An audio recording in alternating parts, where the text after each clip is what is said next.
Hey everybody, how are you guys doing? Welcome to Addison Unleashed today.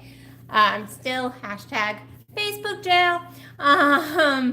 Anyway, so yeah, it was a beautiful, beautiful day outside, and now it's getting kind of chilly. I was gonna do my live outside, and I stepped outside, and I was like, brr, brr, damn, it's cold. It's cold. So we're not gonna be outside on my patio doing this today. I'm back in my corner with my favorite little peacock feather. This year I have this obsession with peacocks. I want to go get one of these. Yep, one of these peacock feathers. I want to go get it on my lower back. Yep, tramp stamp. But I just haven't gone to do it yet. But it is happening. It's going to happen. But anyway, that is not our topic for today.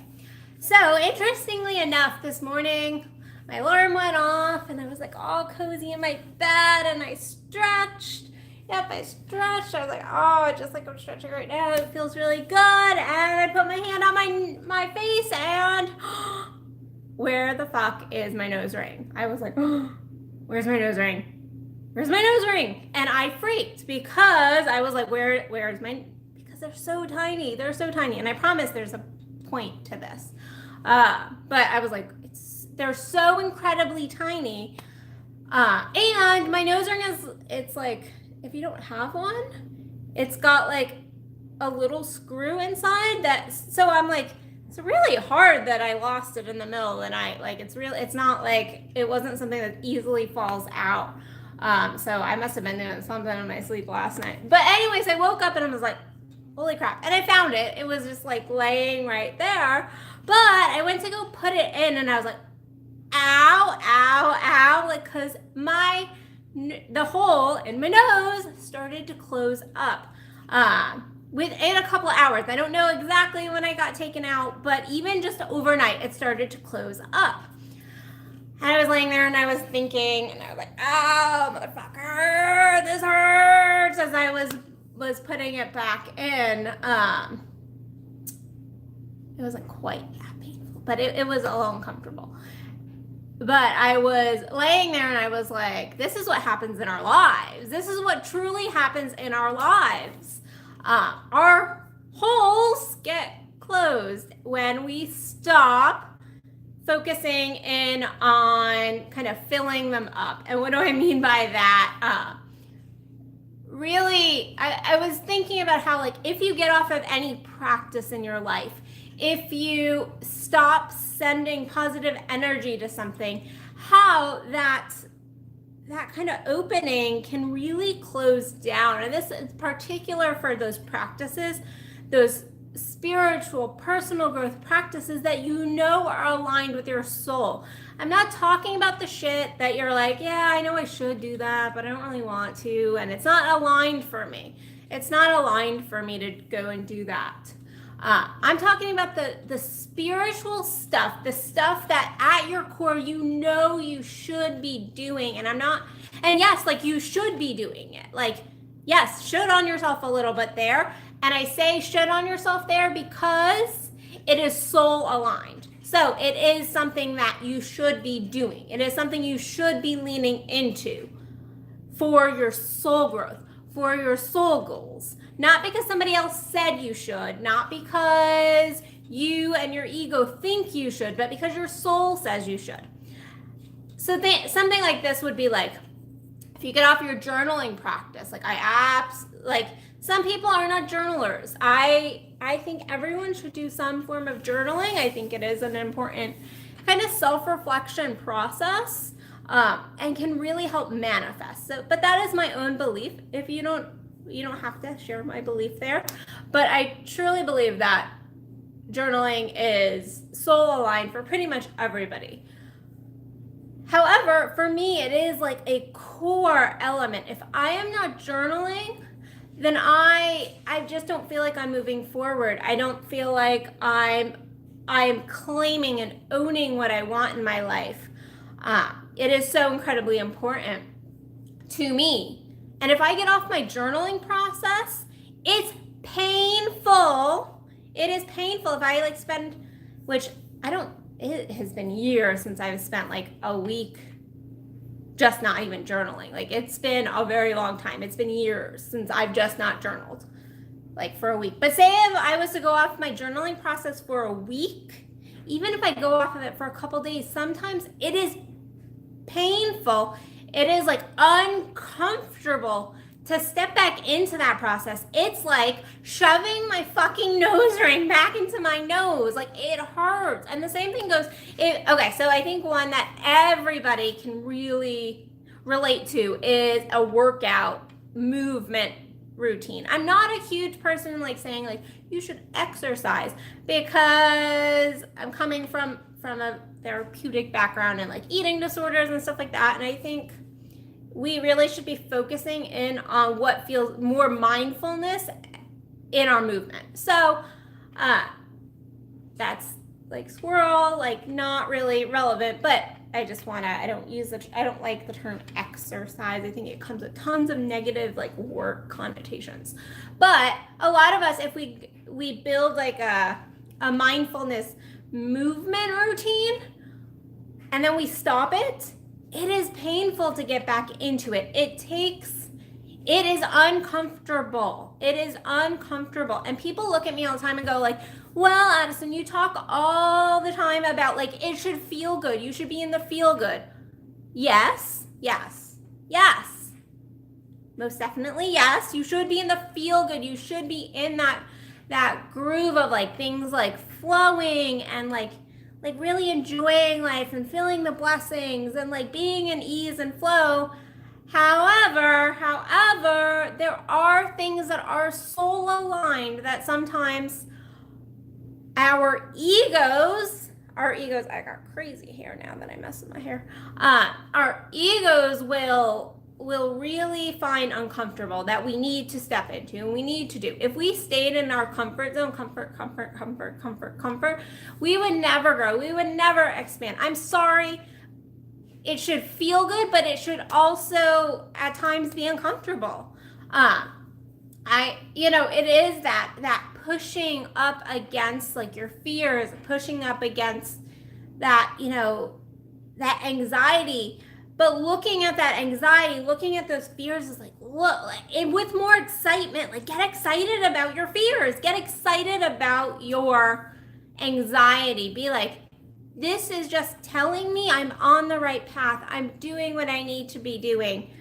And if your fear is truly I'm scared because I really think that that's a bad idea. Or if your fear is just I'm just scared. I'm scared. And we all get scared. It's okay to be scared. It is. It's okay to be scared. It's okay to feel that and then move your ass past it. Be I feel it. I see it. I understand it. I own that right now my ego is presenting this to me, but I'm going to keep pushing forward. But people will say all the time oh, well, you say it should feel good. Well, sometimes our growth in the moment requires us to not feel amazing in that moment. So when you are on, say the treadmill and you're running, your heart's going and your muscles are aching, sometimes that doesn't feel good. Sometimes that doesn't feel good in the moment, but it's as soon as that you're done, you're I feel amazing. I feel empowered. I am proud of myself. I had an accomplishment. And that is when you're really pushing through on something that is soul aligned and will feel good if you just kind of rebuild that process. And I see this all the time. And I know I'm equating this to a silly nose ring, but it is the same process of if you get out of these practices that you need to be doing, are good for you, your soul is screaming for, then it's going to be uncomfortable. It is going to be trying to fill a hole that has closed and stretching it back out. It's kind of like how it felt this morning, stretching the hole back out. I know that sounds like super dirty, but it was really just my nose ring, but like really stretching that back out. But actually, if we take it like, okay, like let's go to the dirty, like let's go to like the dirty mind, because we all know that we're thinking of it when we read my title. So there's so many times that I deal with women and they're sexing and they're like, I'm not orgasmic, I don't feel anything, or my sex is painful. I will totally throw myself under the bus here. Before I started down my tantric kind of road, actually the reason I started down my tantric road was because I had so much stored trauma and numbness and pain. Sex, I mean, even actually like TMI, putting a tampon in at one point was excruciatingly painful for me. And in order to move past that, it did require some discomfort. It required me doing some work that really didn't feel comfortable physically, emotionally. It really was a challenge. It really pushed me. But I knew I wanted that orgasmic sensation. I knew I wanted this turned on sex and then thus life. I knew I wanted to explore here and expand in my sexuality. And I knew I just didn't want to experience any more freaking pain when I was with a lover. And so it did require some actual, like, total TMI, some stretching of things and some breathing in and going, like that's uncomfortable, but I'm going to breathe in, working with a lover at the time to be like, okay, like that's uncomfortable. I need, like, really speaking my truth. And now that's not the case. Now I do live a very tantric life. I live a very orgasmic life in general, but I can tell you that if I was to get off of my tantric practices, that my body would start to, just like so many women who are, and I'm on YouTube so I can say this, underfucked, just like so many women who are underfucked, their bodies will begin to shut down and they will start to experience pain again or numbness. And it is a practice. Our sex is a practice. Our life is a practice. Our routines are a practice. And when we don't continue them, we shrink that area of our life. It is like atrophying a muscle. You have to use it in order for it to stay alive. Now, if we don't want something to stay alive, if we're really not turned on to it, if it is really not soul aligned, if we don't feel drawn to it, and if we really think, if we like stop, and I want you to truly do this, like stop and think, would the you of 5 years be doing what you're doing that practice, engaging in that? If the answer is no, then you probably shouldn't be doing it now. However, if you in 5 years would be doing exactly that, then it is most likely soul aligned. It is most likely something that your spirit is calling internally. And it might not be comfortable in the moment to develop the habit, but we are human and we do work with habits. So it is like getting into that habit, getting into that routine, and then it doesn't hurt. Like right now, like I put my nose ring back in, it doesn't hurt. Like it's no big deal. But it literally only took a few hours for it to close down. The same thing when I was talking about my sex. Like if I stopped my sexual practices, that pain, that numbness, that atrophying of the genital muscles, the physical muscles, the muscles of our brain start to shrink.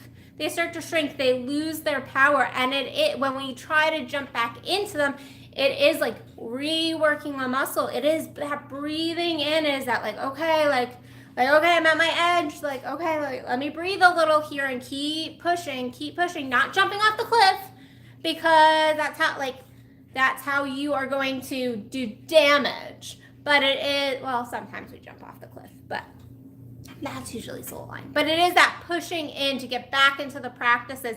And it's not going to be freaking comfortable. It's not going to be comfortable, but it is, you are going to feel good at the end of it. You are going to feel underneath, if you really tune into self, like, no, that is right. That does feel good. But when you're waking up at 6 a.m. to start your freaking exercise routine, no, when the alarm clock goes off, it's not going to be comfortable. You are going to have to push yourself. You are going to have to step up. There are going to be days that it's not as easy.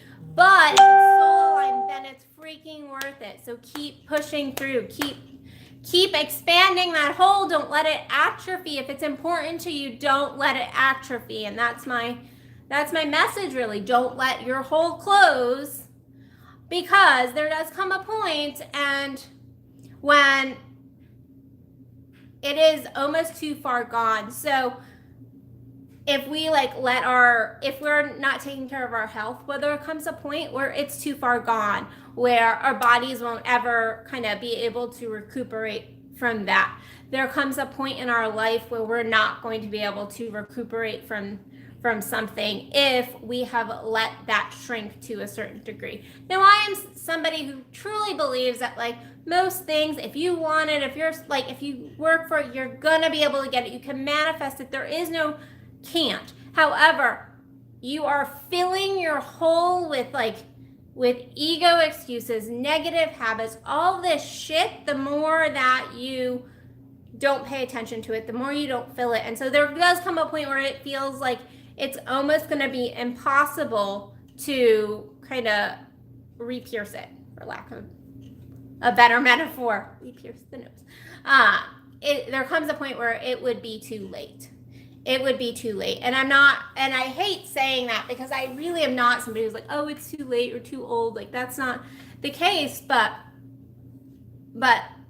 like, for example, I used to be incredibly flexible, like crazy flexible, like not actually healthy flexible.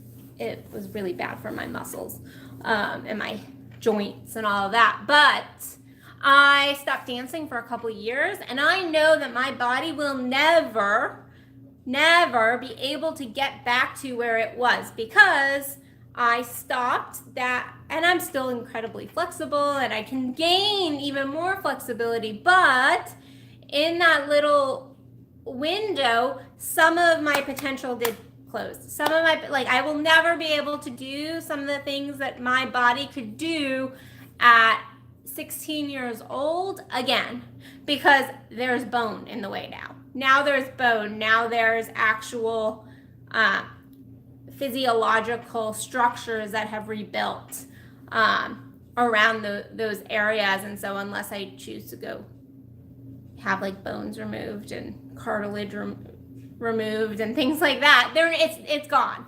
And so don't let your holes close that are important to you. Don't let these things close. Don't get out of practice. And when you do jump in, if something is important to you and you're restarting it, it's gonna be a little uncomfortable. I know I preach and the feel good and it should feel amazing and you should feel turned on, and you should feel turned on. There should be a part of you that is excited. However, there potentially could be some contrast. So lean in there. So, I actually have to go do some freaking amazing workshop planning with my co-lead for this weekend on Seeing the Other Side, Kendall Williams. I'm incredibly excited for the workshop this weekend. There's going to be so much expansion and growth and yumminess and laughter and play at the workshop, and we're going to get in there and we're going to experience our sex. So we're going to, in a PG-13 way, 13 because we have as you can tell, I throw the F-bomb around a lot, and other words, but it's going to be playful, but we're going to leave transformed. I can't tell you, this work is the work that did so much good for me, so much expansion, really tweaked things. And so it's going to be powerful, and I'm really excited. So if you are in the Plano area and you want to catch it, It is this Saturday, April 6th, 12 to 3. It is in the Allen area. You can find the link below. Other than that, check me out at AddisonBell.net. I have tons of programs, tons of things going on, and you can work with me one-on-one. It doesn't matter if you're not in the area. I do phone sessions, I do Skype sessions, I have online courses. You can connect with me in so many different places. So go ahead and connect with me. All right, I will see you guys tomorrow for another Addison Unleashed. Sending you all love, light, and